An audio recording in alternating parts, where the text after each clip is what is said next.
They say Monaco has always been Formula One's shining gem, but now it feels like that shine has started to fade, and not by accident. The FIA has introduced a tough rule for 2025. Every driver must stop twice and use 3 different types of tires. Miss that, and you're either out or hit with a heavy time loss. It's a bold change designed to avoid another dull race like last year. The challenge?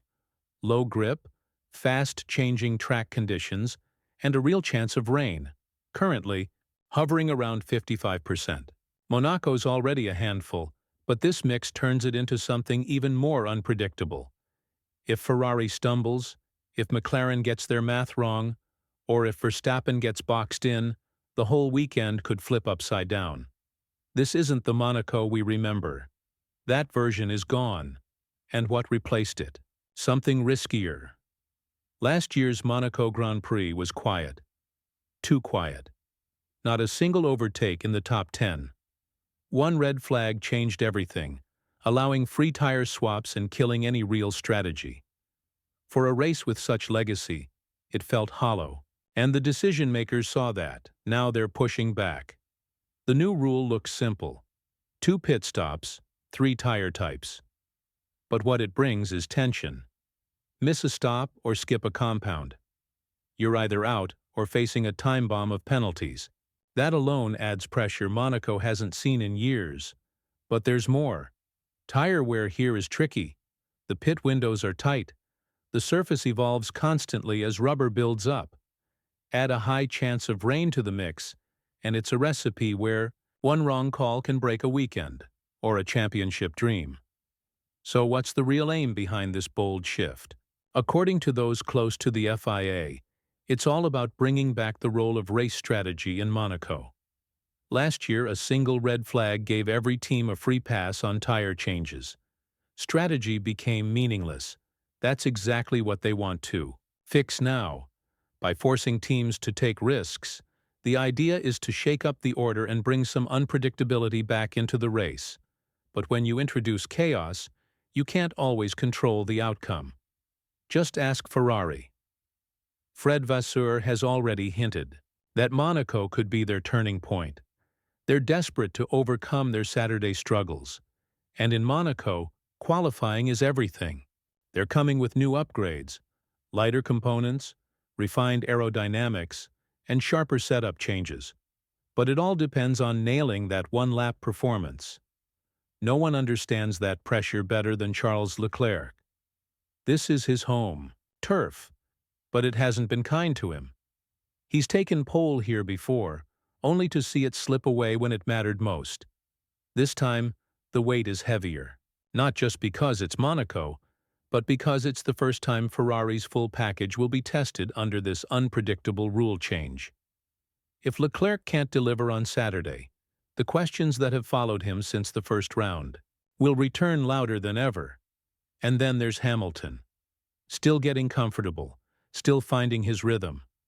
But Monaco is one of his strongest circuits. If he manages to qualify well and the team gets their strategy right, this could be his best chance yet to step on the podium in red. But if Ferrari miscalculates, if rain shows up at the wrong moment, or the second stop doesn't go as planned, it could all fall apart just as fast. Now let's zoom out a bit. While Ferrari looks for redemption, McLaren is walking a very fine line. On paper, their car, the MCL39, should be perfect for this circuit. It handles tight corners well, has great traction, and this weekend it's wearing a special Riviera livery inspired by their 1968 design. But that's not just for show. It's a quiet signal of belief. McLaren isn't just here to make up the numbers. They're aiming directly at Verstappen. But here's the catch. Their strategy team hasn't been flawless. Think back to Hungary 2024, when a misjudged undercut cost them a solid podium. In Monaco, with 2 mandatory stops and little room for error, one bad decision doesn't just lose you a place. It drops you down the order like a stone. There's also talk about a recent rule tweak affecting brake cooling. It's small, but insiders think it might cut into McLaren's tire advantage. Not enough to make headlines, but just enough to raise doubts. And in a place like Monaco, a small issue becomes a big problem real fast. But even with all the uncertainty surrounding McLaren and Ferrari, the biggest threat is still Max Verstappen. A four-time world champion, he's made Monaco his playground. Calm under pressure, ruthless when it counts. He doesn't just rely on speed, he controls the rhythm of a race with perfect timing. With Yuki struggling and Red Bull putting everything behind Max's title fight, he has the full backing of the team. He doesn't need to cover anyone else. Every move they make is designed to give him the edge. And under these new rules, he might find even more room to dominate. Verstappen doesn't panic when things get wild. He reads a race like few others. From tire decisions to pit timing, he's sharp. If chaos unfolds, and it likely will, he's still the one most prepared to manage it. But that's the thing about Monaco. It doesn't care about records or form. At Monaco, it only takes one moment to flip everything. A red flag at the wrong time. A double stack gone wrong. A pit call that doesn't pay off. Suddenly, a perfect weekend turns into damage. Control.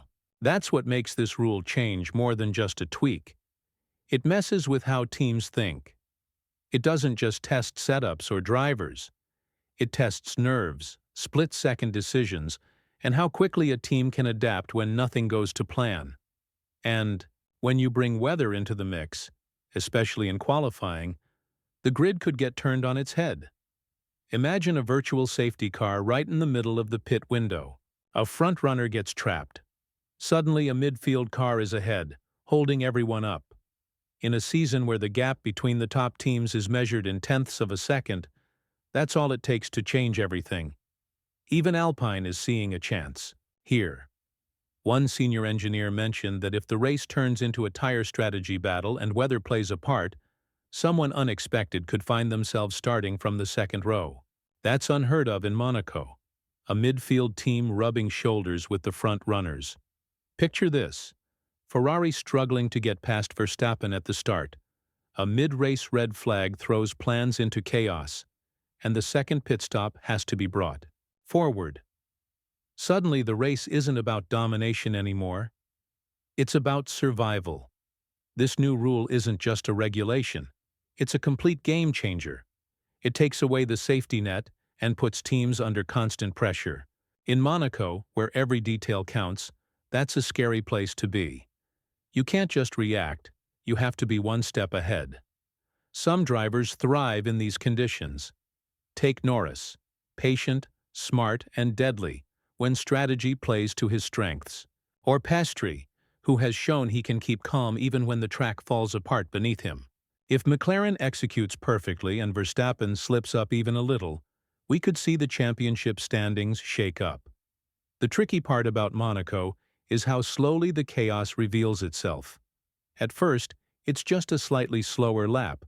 Then tires start to degrade. Someone pits early.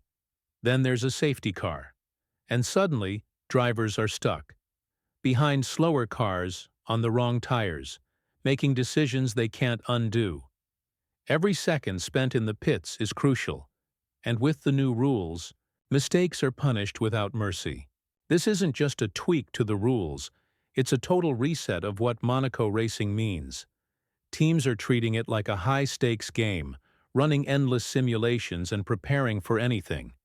So if you thought Monaco was just about glitz and glamour, think again.